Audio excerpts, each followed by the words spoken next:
The Ndigbo in Ajawo Estate made a similar statement.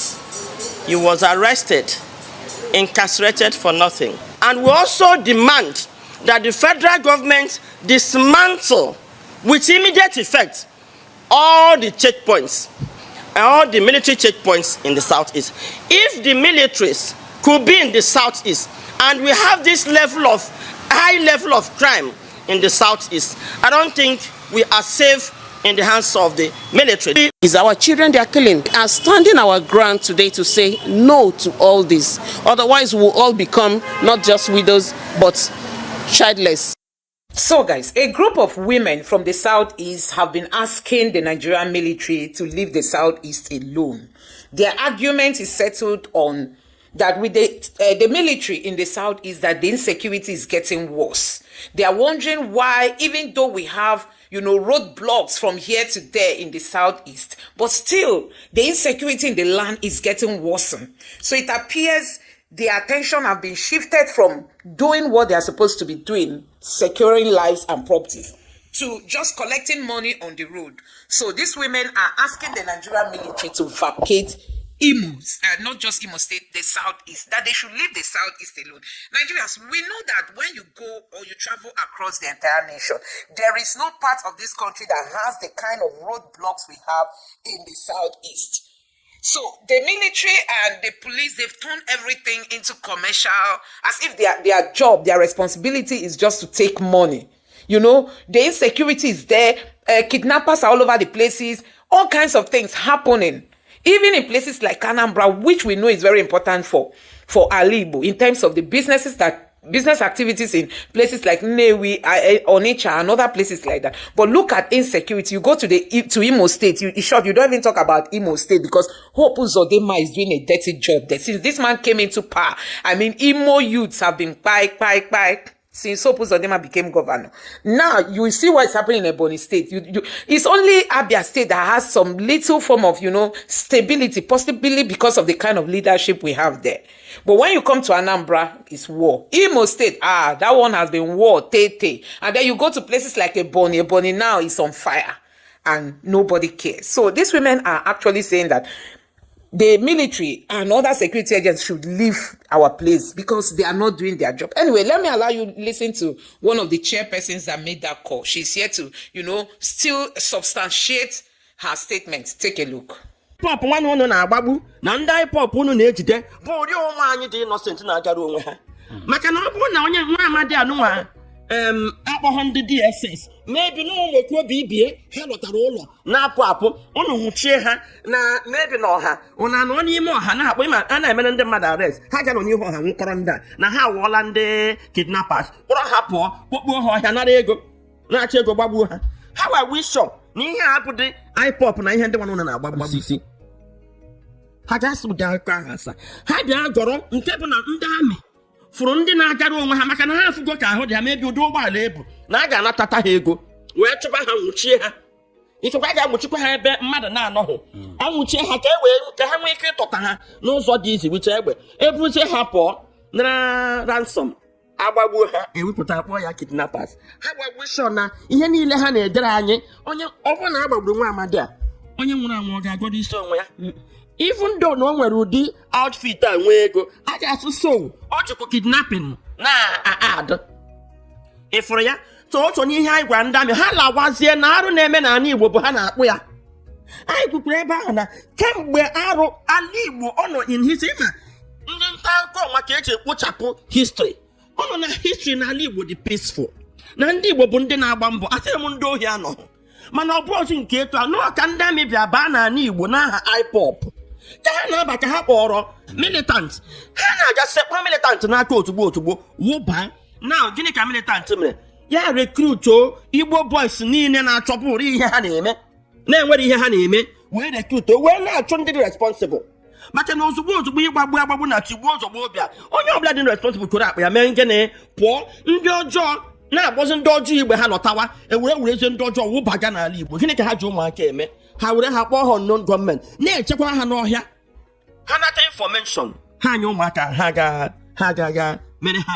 kidnapping nke a na ha jikwa aka ha kidnap ma o sie ike ịhụ gị ọ dị ka ha ga-asa ụdị ajụjụ ahụ asa ha agaghị asa ụdị asa ha ga-asa nke mere m nụ ha chọrọ ịgbagbu m n'ọsọ m ohu ebe ha nọ na-ajụ m ebe m na-aga jụgide m jụrụ m na be m gịnị ka ha ji eme ọ bụrụ ibe kidnapụ m ọ dị ka ha ga-asa nke ahụ asa n'ọtụtụ ihe ha ma ha na-eme ha bụ na ha bọghasịa ya okwu ga-abarasa so anyị anaghị enweta ọdịdị ọsụsa ele onye ga-asa ya ọwụ rube na abati si na ndị Igbo adịghị ala ọya agọtanwu isi onwe ya na ya ọ ga-agọta na ọ bụrụ ime insight ndị Yoruba ka ha nakọsịwa anyị property kedu ihe ọ ga-asa anyị adị adọt pụta kwuo okwu anyhow ọtụtụ ndị mmadụ na-akpọ m na-report so many things ireport m sị gị prove ya nke m na inyecha m information m ga-aga chọpụta jụta so ị na-ekwu ndị amị ga-ama na ihe a mere eme ọ na ha agbaghọ eke ụtụtụ ọkụ ọ na ha agbaghọ ọkụ na mba nnọọ ọ na ha anaghị eme ndị mmadụ intimidate on the road nke ha soro mee mụnwa ọ na ha anaghị agbagbu ya ụtọ anyị ele nke ha ga-agụ so ihe niile anyị na-eme na ntụ akụkọ ọbụla maka na ifụrụ na ndị Igbo na-agba nkịtị na-anagide ihe ọbụla n'ụjọ so adịla anya unu ga-agbakwa osiari na kamgbe anyị kwara ndị wabịa na-etizi mkpu na-abọpụtasị ha ihe na-ajụ oyi so tụọ ha nsọm ihe ebubo maọbụ okwu niile anyị na-ekwu ka ọnwụ nke anyị na-agwa federal gọọmenti na-alụ agha n'ala Igbo n'ọwụbaga ndị militant n'ala Igbo ụbaga ndị ohi ha bịa gụọ n'isi onwe ha ma federal gọọmenti kọwara anyị ka jos anyị nwekwa peace anyị na-anọ sitatom ha sị ha ma release kwe Nnamdi Kanu ndị mmadụ ji ewe iwe na-anọ sitatom so ngwa ikekwe nwee ndị chọrọ ịdị na-apụ na-achọghị nọ sitatom ka akpọkpọ ndị amị ka erilas ya sitatom federal gọọmenti na-akpọkpụzi ndị amị buru egbe bunye militant nwanye ndị agha mịba ha agwa ha anya agwa onye agwa ka ha ga-agọ ka ha ga-aga agụgọ na ihe ndị amị na-eme na South East nwere bọs a na-eme ya na the whole Nigeria na-ejide ya ụcha ya egbuo ha sachin ka nga a na-egbu aba be mmadụ enwuru nwa okorobịa gba ya tọtọ ha na-alụ they went back to Nigerian Biafran war in the South East in Goila style and the plan how maka na ịma mgbe agha dara they cannot predict Igbo people.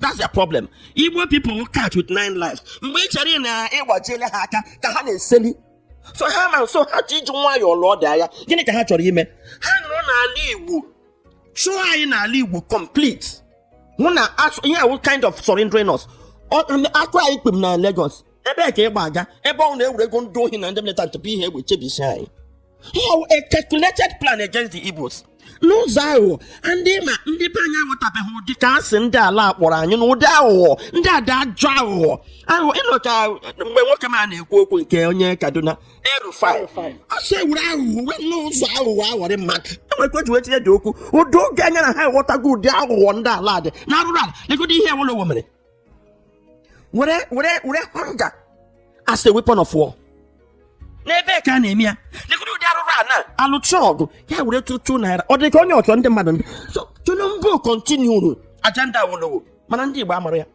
onye Igbo ọbụla na-emekwa APC mere ihe a emekwa ya atụ n'ala Igbo na ndị achọghị anyị ndụ na mgbe a na-ehiwe APC ehiwere ya maka ka ama ka ga-eji megbuo ndị Igbo legodo na okwu deputy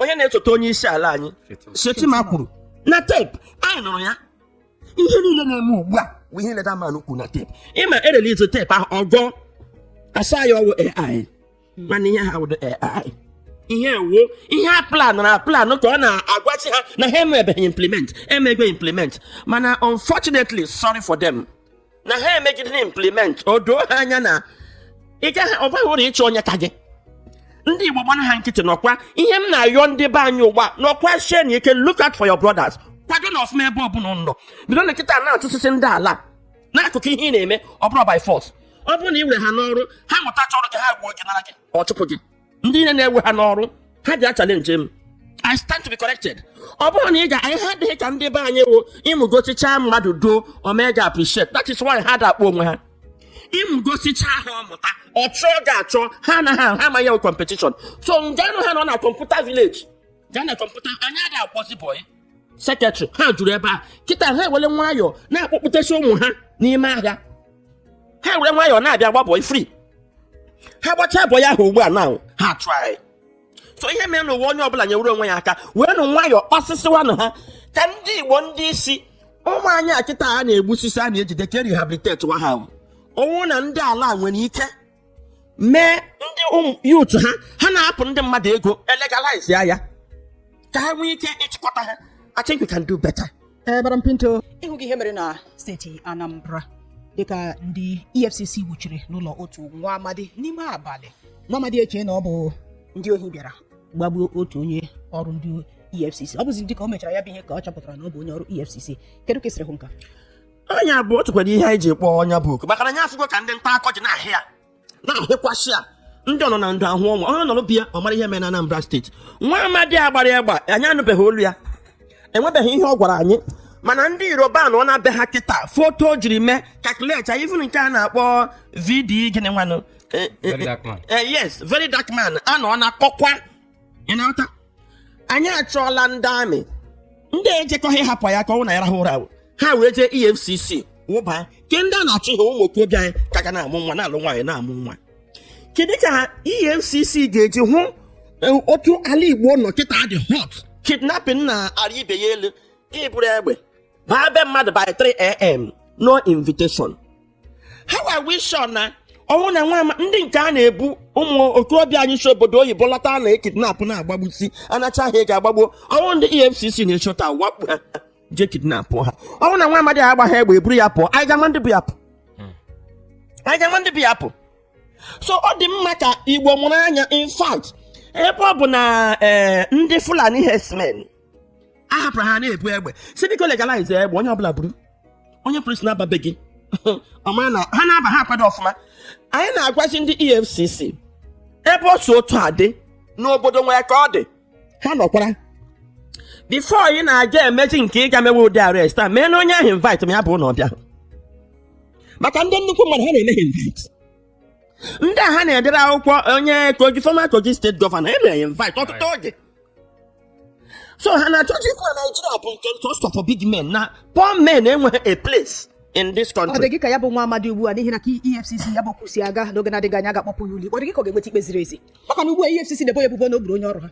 Ọ bụrụ na onye ọrụ ha gị ka onye ọrụ ha gara ebe ya eme by 3 a.m. mana onye ọrụ oke ka ha gba nkịtị. EFCC na-ekwukwa na ha nwere ikikere iwuchi n'ụlọ mmadụ n'oge ọbụla ha chọrọ. Then ọ bụrụ na ha nwere ikike iwuchi n'ụlọ mmadụ, this is the result. So ha nọkwara ịghọtago na onwe ka obodo dị.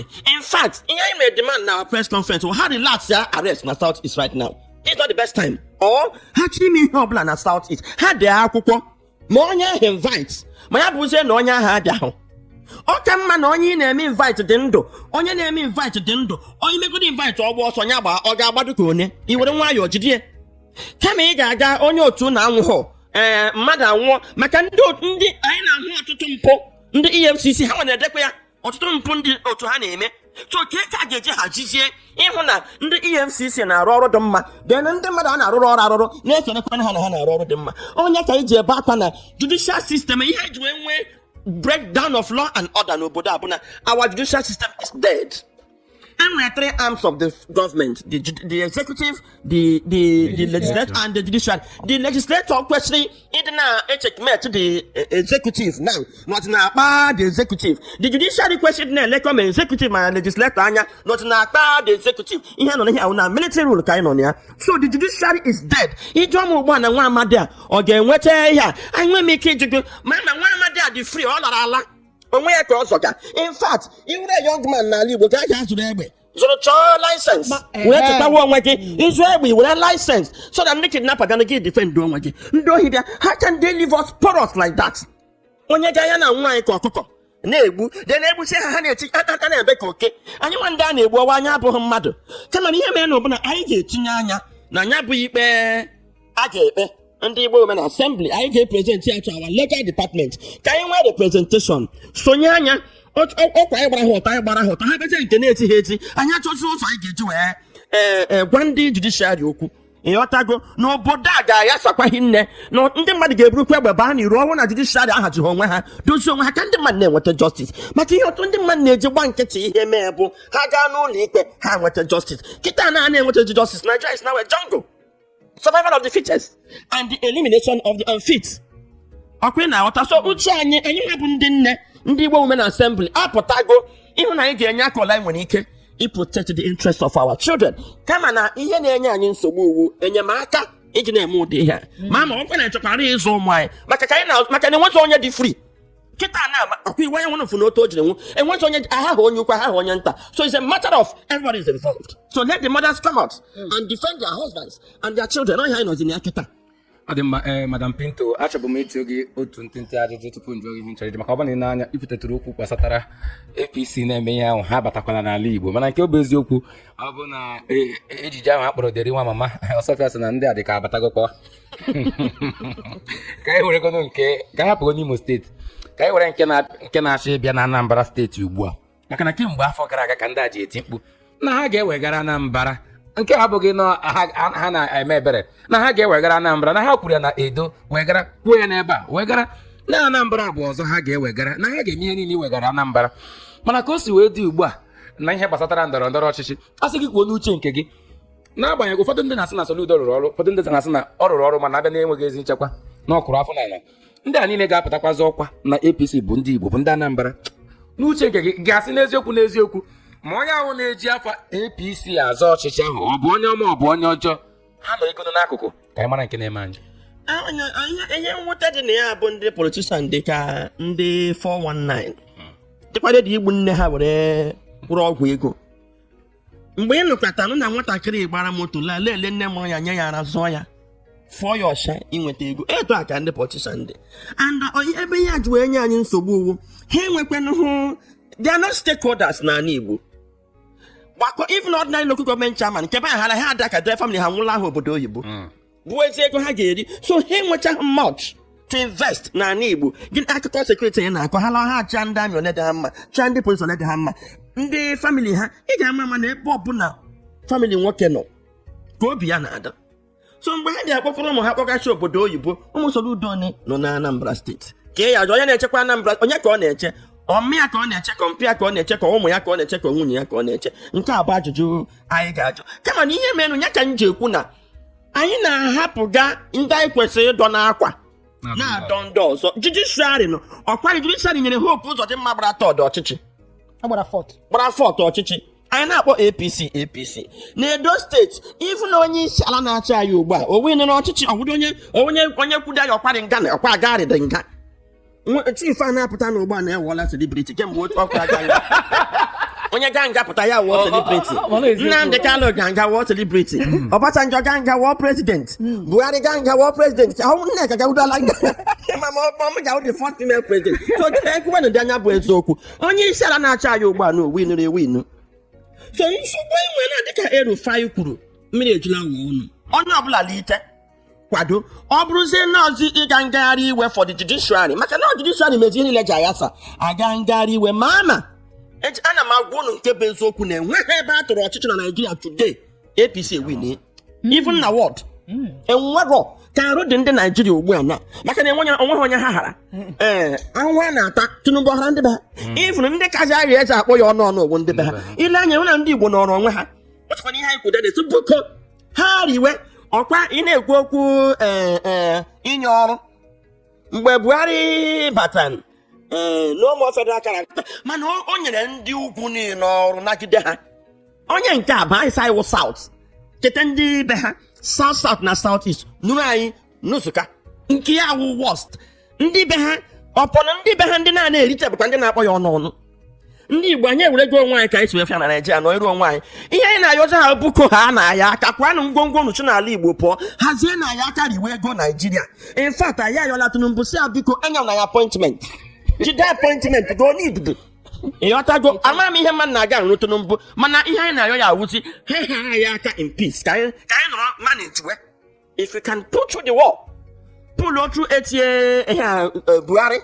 ọwụ nke aka mba ndị ọzọ na-eribe ego gọọmenti ndị na-arịa eze n'ụka ndị Igbo na-arịa eze ogologo igwu ala anyị na-egwu anyị ga-eri nri so ihe anyị na-ekwu ugbu a na-awụ na ebe ọ bụ na ndị nwa chiri ya na ọchịchị aghawala eze ihe anyị ga-eme ewu ndị Igbo anyị tụpụ ọnwa ahụ nọdụ anyị na-eche ha wepụta nke dị mma anyị kwado ya akwụkwa na agharamagha anyị gbagha nkịtị anyị kwado ya akwụkwa na agharamagha anyị gbagha nkịtị ha na-eme ka ha si mana ha anyị aka ihe ka mkpawo ebe na ebe ọbụla onye Igbo ọbụla nọ ka anyị nọkọtọ n'ọnụ were ofu obi jide ka ejide nwanne gị anyị enye aka foto onye ahụ ihe anyị ga na-azụzi kịta bụ isi onwe anyị enwe onye m gwa ya ha ajụ enwe onye jụ m ajụjụ na nta akọsọ nna m chee na gọọmenti ndị gọvanọs ndị Igbo nwaanyị ha anaghị ekwu okwu Nnamdi Kanu pụta nsogbu gọvanọ nke ekwu okwu Nnamdi Kanu pụta onye ọbụla nwere interest nke ya ị na-asị maka gịnị Nnamdi Kanu kwu okwu n'ala ugbu a na gọvanọ si good morning ka a ga-eche Nnamdi sọ good evening onye ọbụla kelewe good evening ọ bụrụ gị ga-ekwe mana ihe mere ndị ji Nnamdi ndị gọvanọ enweghị pawa iji chi Nnamdi Kanu ndị ji Nnamdi Kanu judiciary na prezidenti ji Nnamdi Kanu asịla wepụ ya in fact judiciary asịgo ha ya ndị DSS ejide ya na federal gọọmenti ndị Igbo ga na-akpa ha ndị federal gọọmenti ha na ndị gọvanọ aka ka ụnụ hụrụ afọ Babalola na onye a na-alụ ọnụ ka akpọkwara gọvanọ ndị ebe onye achị ọnụ ka akpọkwara gọvanọ ọkwa ndị isi ala ndị obodo ga-aga mezie so ka anyị nwebụ ndị Igbo onye sa na-eje eme ndị mmadụ na-atụ nwaanyị dị eblem gọvanọ eblem gọvanọ ndị gọvanọ ga-atọhapụ onye na-enye m nsogbu onye na-apụta okwu anaghị ntịkarị prince ha nwere ụgbọala na-achị ka o jide ha mma ọtọ ha mee ịchara asị Nnamdi Kanu nọ ọcha ha chi eme ọha na-ejepụta gọọ notu ndị ga-achị ịchara ga-eme ụta Nnamdi Kanu nwere ike ịchịrị pọchị ga nga dobu klọs ha ha mba na ha emetere na a ga-emegharị ya ihe wee ime sitatom gọvanọ so n'ọnụ ụlọ n'ọchịtatom gọvanọ so n'ọchịtatom they lost total control imekwa ihe ọwụ so I'm not saying na ha ekwesịghị ime kama na ihe mechiri n'ụwa ihe m na-agwa ha were ya mụrụ na ha kwesịrị na-elezi ndị ha na-achị anya so that somebody agaghị anakapụta from somewhere nwa gị ụra na-ara ha ikikere so ha were nke Nnamdi Kanu mụrụ ha tinye anya kpọpụta Nnamdi Kanu ma mere ya enyi ka anyị niile tụkọ uche maka na elele m ihe Nnamdi Kanu na-ebe akwa ọ maka ọdịmma ndị Igbo ọ ya ka ha ji eso ya so ndị gọvanọ kwuo maka ọdịmma ndị Igbo na Nnamdi Kanu ga-eso ya Madam Pinto oge anyị na-emekwara kwarapụ biko n'otu nkeji ebe bikwutere okwu na ị chọrọ eyihiwe kọlekwim n'ọha maazị Nnamdi Kanu kedu ka ya bụ ihe si aga n'otu nkeji maọbụ nke ihe ji anyị ugbu a na-abụ anyị na-eme Mother Tongue Day a na-eme ya na 21st February of every year United Nations Mother Tongue Day ụnụ mana asụsụ anyị na-ala ala ụnụ mana ịwa ọrụ anyị ewu ịkwalite Igbo ka anyị dị mma ka anyị dị na mbụ asụsụ anyị na-anwụ anwụ nso n'ihe anyị ji n'aka anyị na-akwalite so mmemme ahụ bụ 21st February anyị na-akpọkwa Igbo niile ọkachasị ndị ọkammụta na Igbo ndị yunivesiti na ndị ka anyị nọrọ ebe ahụ kpaa nkata anyị ga-eme ya n'Abia steeti ihe ọzọ dị mkpa na anyị kwukwere dị a anyị kwukwere kpọ the press conference okwu Renal Motiri kwuru na okwu Fani Kayode kwuru na onye abụghị ya m na-ekwu na anyị gbachi nkịtị ndị Igbo na-eme dịka ebubo eburu anyị ọ bụ eziokwu ha kwuru na Fani si 98% of the coup plotters bụ ndị Igbo otu na ihe anyị ji wee sị mba ndị Yoruba ụlọ dị 5 ndị Igbo dị only 7 ha dị 20 ndị Igbo dị 7 Yoruba dị 5 ndị middle belt dị ebe 4 then ndị Ugwu dị 4 n'ocha ilu oche 7 shi wụrụ 98% to 20 ihe awuche ihe anyị wee na-agwa na onye akọsọ dị wọ Igbo Q na-ajụsị Fani Kayode si ya kedu dịka eji wee gbuo the whole Southerners egbudo ndị Yoruba ochaya ame gosi na ọha na-agba ndị South mgbe okpuru from Edo down to the whole eastern here egburu ha mana ndị Yoruba bụ ndị a na-egbu the same ndị Yoruba and anyị nụkwara na oke wee wepụta Awolowo ka eji wee mee that Q ha rụrụ shie change history and maka anyị na-agba nkịtị ha kwa agba ha nkịtị otu na ihe anyị sara wee gwa federal gọọmenti nke Renal Motiri kwuru na-esi isi anyị wee gwa federal gọọmenti na a ga-eme ya arrest anyị ga-eje ndị DSS leta taa ma ọ na ha anụghị ya kọtọ out ihe ahụ ọ dịrị were dee akwụkwọ wega ndị DSS ha mee ya ha ga-eme ya arrest anyị nwere ike ịga na DSS mee protest why couldn't get I made this chief from Ajawe state arrest 2 years onye just no kwuru obere okwu onye wee kwuo okwu ga-anwe Nigeria ọkụ na-agba nkịtị so which means I never got the federal government ya na ọrụ na omehore na ọmakịrị na Fani Kayode arrest I know na ha federal government is aka na sponsor another pogrom against the southeasterners anyị kwetazie odo anya na ebubo anyị na-ebo na ha na-alụ war na southeast bụ eziokwu na ndị den ha nwekwa media war banyị dị na-akwụ ndị mmadụ ụgwọ ka ha na-erezi issues na-emeki statement ga-eputu the rest of the Nigerians against ndị Igbo ọsọ na ihe anyị kwuru de ka ndị Igbo ọbụla onye ọbụla na-ebe ọ na-echele eche ịnụ ebubo ọbụla ebo ndị Igbo lite press conference especially ọnwụ na ị na-ekwu ihe ndị Igbo ndị nta akọ na-enye aka na ọbanata ego ka anyị wee maka ihe ha ji emegbu anyị ma achọ ha na control media ọ bụ asị anyị nwere onwe ya achọghị control ọwụ ha nwe ya ha na-ekwu anyị na-ekwu ka agwazie Naijiria ka mmanụ ndị ala bụrụ problem ndị Igbo bụrụ ndị Hausa enwebeghị ebe anyị na ndị Hausa na ose ọ ha ga-ebu propaganda ha tụrapụzie ndị Hausa elite. So, guys, you are seeing it for yourself. The level of insecurity in the Southeast is mind-blowing. I mean, it's mind-blowing the way people are being fight in the Southeast. The Southeast is becoming a no-go area. I mean, things are not, and that is why they keep migrating to places like Lagos and all that. And people will go there. When you build house, they will tell you, leave. You are not from Lagos. I'm just wondering why the Tinubu's government is not sitting up. I don't know why Tinubu's government is not seeing to ending all that is happening in the Southeast. During the time of Buhari bought the mind of Omahi.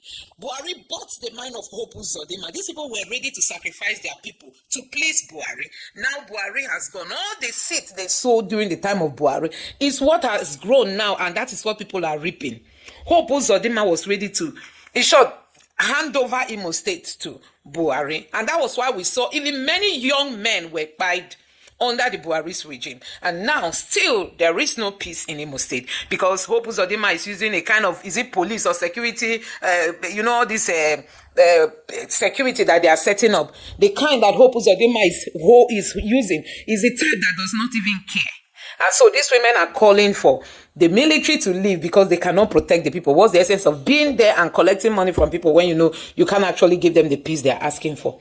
Anyway, guys, let me know what you think about this in the comments. Honestly, there is fire on the mountain. And my own concern, my real worry is that we don't have voices speaking for us. Igbo land does not have voices. All the voices in Igbo land, they've all gone silent. I'm just wondering why, even the senator from Abia State, Senator Abaribe is no more speaking. He's the one that spoke for the Igbo people during the Buhari's government. Why is it that under this Tinubu's government, Abaribe has gone silent? He is the only voice I know. But this time around, nobody. You don't even go to Omai. Omai, no, that one has. He's an Igbo man, but at the same time, Omai appears to be an enemy to Igbo people. This man has never one day spoken publicly about the cause of the Igbos, about the benefits Igbos are supposed to be getting from Nigeria, which they are not getting. You can never see somebody like Omai come out to speak for Igbos. No, I'm just wondering if he was supposed to be born in the north and mistakenly he was born in an Igbo. This man can hardly, and every election cycle, you see him sell his people. During the Buhari's government, he hated the Igbos. He cannot even come out to say, okay, this is actually what the Igbos are crying for. Let's see how we can listen to them. He cannot. He would rather see what he did in Ebonyi State. He was the one that gave the Fulanis, the grounds that they are riding on today.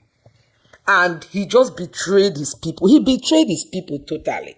Now, see what is happening in Ebonyi State.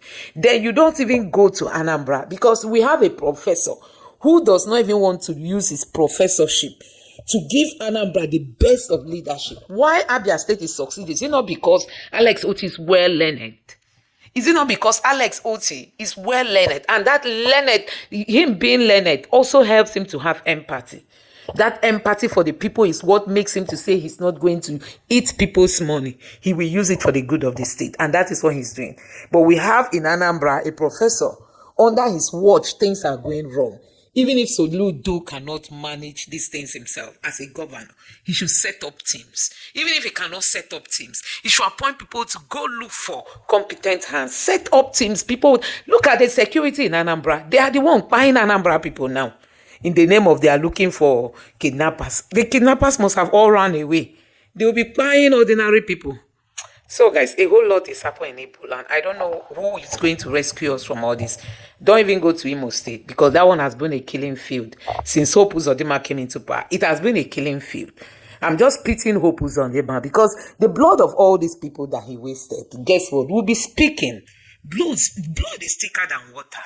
That is what these people fail to know. And they forget that power is transient. Very soon he'll be leaving our government house. And then he will get to know that you don't stay in government house forever. I pray that God forgives him, but Imo State will never forget Hope Uzodinma's leadership. May God forgive him and forgive his children, because under Hope Uzodinma, Imo youths are finished. Imo youths are finished. Even till today, no regret. Imo youths are finished. May God save us and give us better leaders. Let me know what you think about this in the comment section below. Please don't forget to subscribe to the channel, turn on the notification bell. Please give this video a like so that YouTube can recommend it to others, and drop your thoughts in the comment section below. Thank you.